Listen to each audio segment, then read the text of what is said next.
Paulo de Tarso, sem dúvida, é um dos personagens bíblicos mais conhecidos por todo cristão. Ele é considerado como o maior líder do cristianismo. Hoje, vamos conhecer um pouco sobre o apóstolo. Ele é chamado apóstolo dos gentios. Fique conosco até o final para você entender um pouco da história de Paulo. Paulo, nome romano de Saulo, nasceu em Tarso. Tarso não era um lugar insignificante. Muito pelo contrário, era um centro cultural grega, era uma cidade universitária que ficava próximo da costa nordeste do mar Mediterrâneo. Embora fosse um cidadão romano, Paulo era um judeu da dispersão, um israelita circuncidado, da tribo de Benjamim e membro zeloso do partido dos fariseus. Alguns estudiosos debatem sobre a sua infância e adolescência. Uns defendem que Paulo passou toda a sua infância em Tarso, indo apenas durante sua adolescência para Jerusalém. Já outros defendem que ele foi para Jerusalém ainda bem pequeno. Já nesse caso, ele teria passado sua infância longe de Tarso. Conforme os relatos do livro de Atos, desde o nascimento até o aparecimento em Jerusalém como perseguidor dos cristãos, há poucas informações sobre sua vida.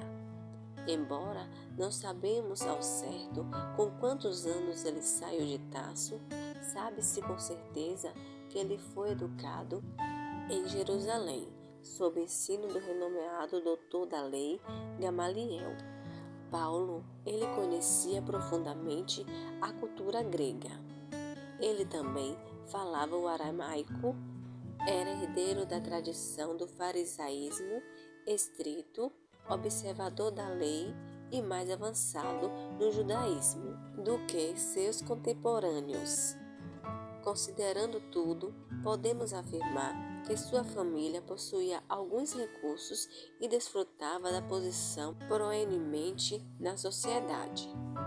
Paulo, ele possuía cidadania romana, pois ele mesmo afirma ser cidadão romano de nascimento. Então, provavelmente, essa declaração indica que sua cidadania foi herdada de seu pai. Naquele tempo, estima-se que pelo menos 2/3 da população não possuía cidadania romana. Algumas pessoas importantes e abastadas comprar a cidadania, já outros conseguiam ao prestar alguns relevante ao governo romano. Essa cidadania romana concedia alguns privilégios, por exemplo, a garantia do julgamento perante César, se exigido nos casos de acusações. Não poderia ser submetido à crucificação, que era a pior forma de pena de morte na época. Paulo, o perseguidor. No livro de Atos, diz que quando Estevão foi apedrejado, suas vestes foram depositadas aos pés de Paulo.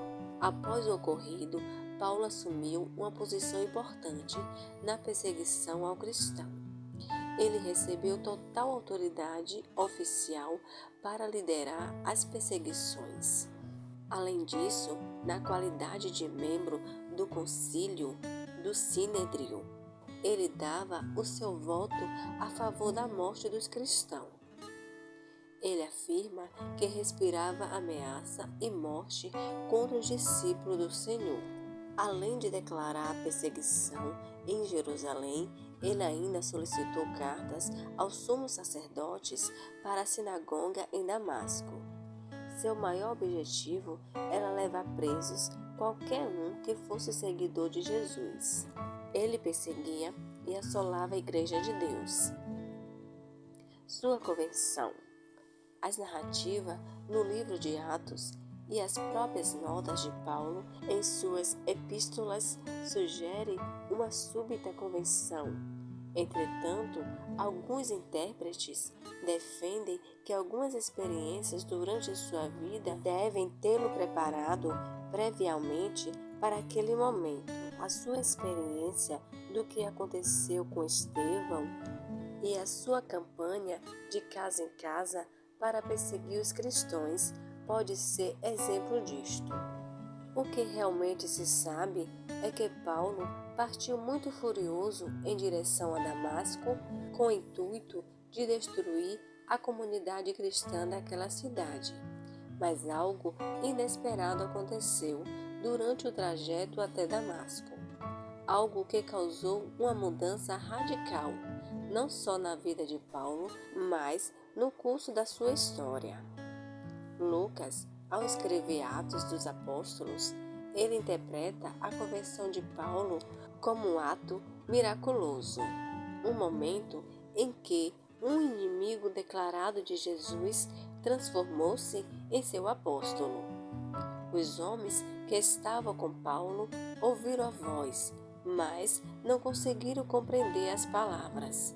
Eles ficaram assustados, mas não puderam ver Jesus. Já Paulo viu Jesus e ouviu suas palavras. Esse momento foi algo muito importante para Paulo, que é a base de sua afirmação sobre a legalidade de seu apostolado está fundamentado nessa experiência.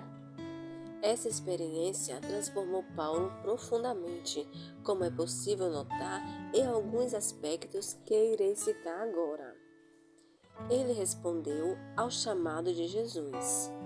O primeiro aspecto de mudança na vida de Paulo pode ser percebido quando imediatamente ele respondeu à voz de Jesus: Senhor, que queres que eu te faça?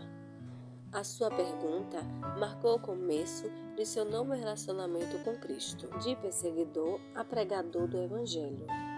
O segundo aspecto foi a mudança radical que atingiu a vida de Paulo. Isso fica claro na mensagem que ele começou a pregar na própria cidade de Damasco. Ele começou a pregar o Evangelho na mesma cidade onde pretendia prender os seguidores de Jesus. A mudança total de vida antes da sua conversão. Ele não aceitava Jesus. Ele acreditava que ao perseguir os seus seguidores, forçaria eles a blasfemar contra Jesus e estaria fazendo a vontade de Deus. Ele, com certeza, via Jesus como um impostor. Logo após sua conversão, sua pregação não era outra, senão anunciar que Jesus é o Filho de Deus. O Paulo, que era duro, muito rigoroso, violento e ameaçador, depois da conversão, passou a demonstrar ternura e amor. Isso ficou evidente em suas obras. Porque Paulo é apóstolo dos gentios. Paulo é chamado apóstolo dos gentios porque a posição principal do seu ministério apostólico teve a ver com a pregação do Evangelho aos povos não judeus, conforme o chamado do Senhor. Ele foi o maior missionário da Igreja Cristã em suas primeiras décadas, estando diretamente envolvido na expansão do Evangelho por todo o mundo grego-romano. Em Atos, lemos sobre como o próprio Paulo afirma que Deus o havia enviado aos gentios de longe. Inclusive, a declaração final de Paulo nesse mesmo livro testifica que a salvação de Deus foi enviada aos gentios. Na carta aos Romanos, Paulo declarou: Porque convosco falo, gentios, glorificarei o meu ministério. Aos crentes efésios, Paulo disse que ele foi concedida a graça de anunciar aos gentios as insondáveis riquezas de Cristo. Mais tarde, escrevendo a Timóteo, mais uma vez Paulo afirmou: Para o que digo a verdade em Cristo, não minto. Fui constituído pregador e apóstolo e doutor dos gentios, na fé e na verdade. Numa das passagens em que o apóstolo dos gentios mais aprofundou a questão da origem do seu ministério, ele afirmou que, embora tivesse sido um judeu extremamente capacitado e muito zeloso dentro do judaísmo, seu ministério não repousava nessas coisas, porque, na verdade, Deus havia separado desde o ventre da sua mãe e o chamado por sua graça num tempo oportuno para que ele anunciasse o Evangelho aos gentios.